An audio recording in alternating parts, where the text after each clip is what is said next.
ছোটবেলায় নানি দাদিদের মুখে ১৯৭১ সালের যুদ্ধের কথা শুনলেই গায়ের ভিতরে কেমন জানি শিউরে উঠত।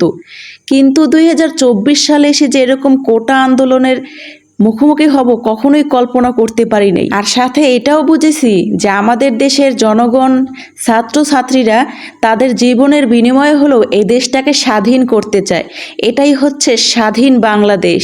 যখন থেকে শুনলাম কোটা আন্দোলন, প্রথম অবস্থায় বুঝতে পারি নাই দেশের অবস্থা এতটা খারাপ হবে, পরিস্থিতি এতটা বাজে হবে, নেট বন্ধ থাকবে, বাইরে কারফিউ চলবে, শত শত ভাই বোনদের জীবন দিতে হবে এবং কি ঘরেও বাচ্চারা কোনো সেফ থাকতে পারবে না।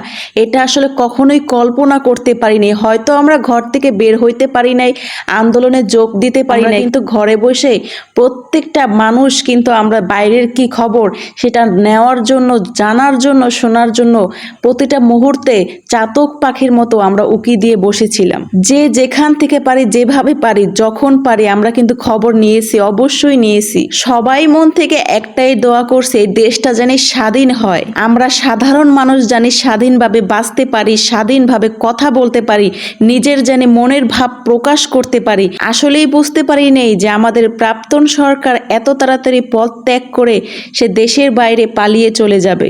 এইটা সব সময় চাইছি যে অনেক অনেক মা বাবার কোল খালি করছে, এর বিচার আল্লাহ অবশ্যই করবে। আল্লাহ ছাড় দেয় কিন্তু কখনো ছেড়ে দেয় না।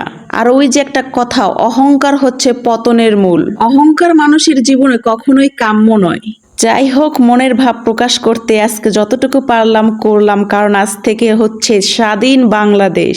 কেন জানি না এতদিন ঘরের বসেই কান্নাকাটি করছি আর আল্লাহর কাছে দোয়া চাইছি, আল্লাহ তুমি আমাদের ভাই বোন যারা যারা আন্দোলনে যোগ আছে সবাইকে সুস্থ ভালো রেখো।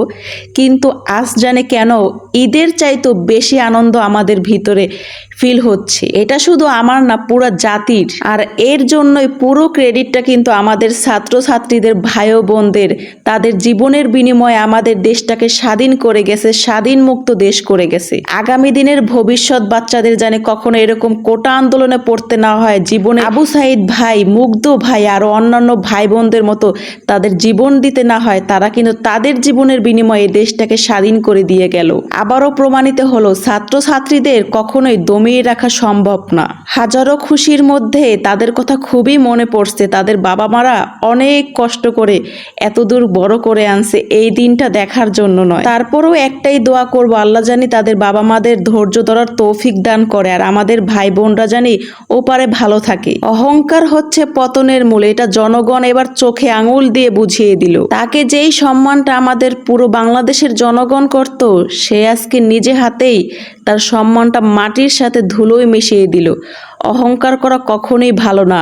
না হলে আমাদের এই যে শেখ মুজিবরের বাড়িটা একদম লুটপাট করে সব কিছু শেষ হয়ে গেল এক নিমেষের মধ্যেই। তাকে দেশ ছেড়ে পালাতে হলো। এই জন্যই বলে অতি অহংকার করো না। যাই হোক, অনেক কথাই বললাম। আসলে আজকে চোখ দিয়ে অটোমেটিক পানি পড়ছিল, মনে হচ্ছিল একদম ঈদের উল্লাস পালন করছি। হয়তো বের হইতে পারি নাই বাইরে, আমাদের এখানে একদমই এরকম সিচুয়েশন নাই। তারপর সবার জন্য দোয়া করি, সবাই ভালো থাকুক।